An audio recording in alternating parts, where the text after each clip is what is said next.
thank you so much for taking time out to speak to me today. It's your image and the way you are and who you are.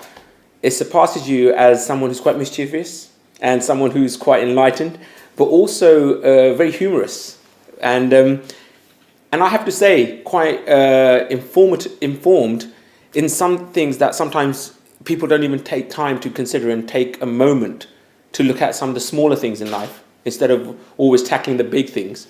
So I guess I have to ask, I mean, where did the message and how did you discover the light, I guess, that you are now shining upon everyone else? I also thrive on the sunlight. You're right.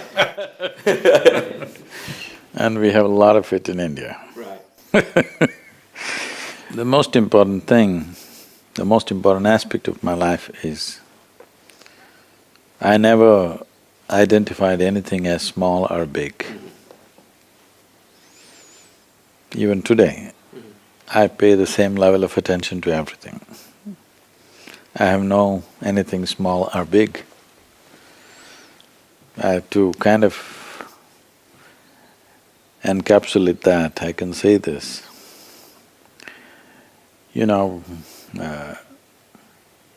my daughter has been traveling with me since she was 3.5 months of age. Wow. So that was the time when I was driving across India, building the foundation at that time. So every day we're in a different home. One big problem in the world is every adult want to teach. When they see a child, they want to teach.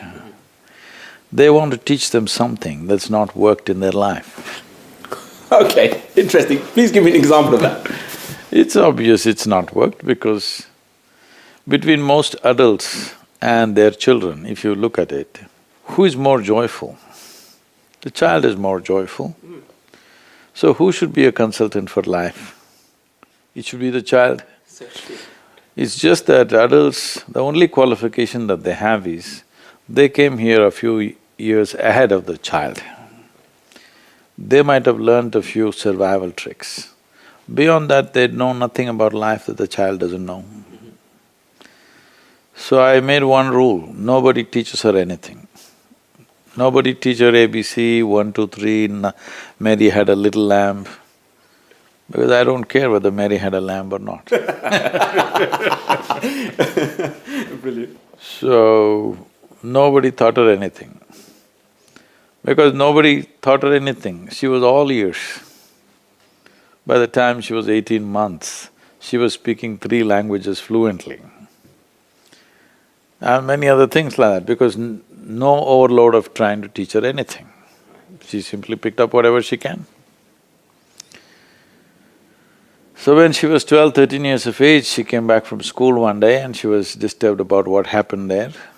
Then she said, you're teaching everybody so many things, you're not teaching me anything. I said, well, I'm not known to teach anything unsolicited. Here you are. And I said, see, this is all you need to know.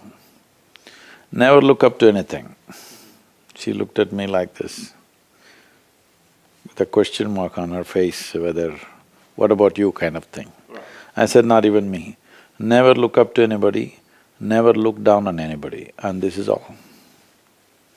If you don't look up to anything, if you don't look down on anything, you will pay attention to everything.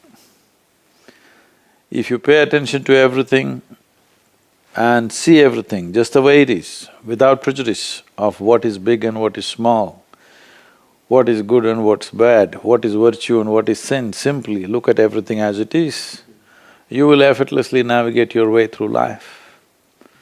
So, I'm not paying attention to small or big, I'm just paying attention to whatever there is.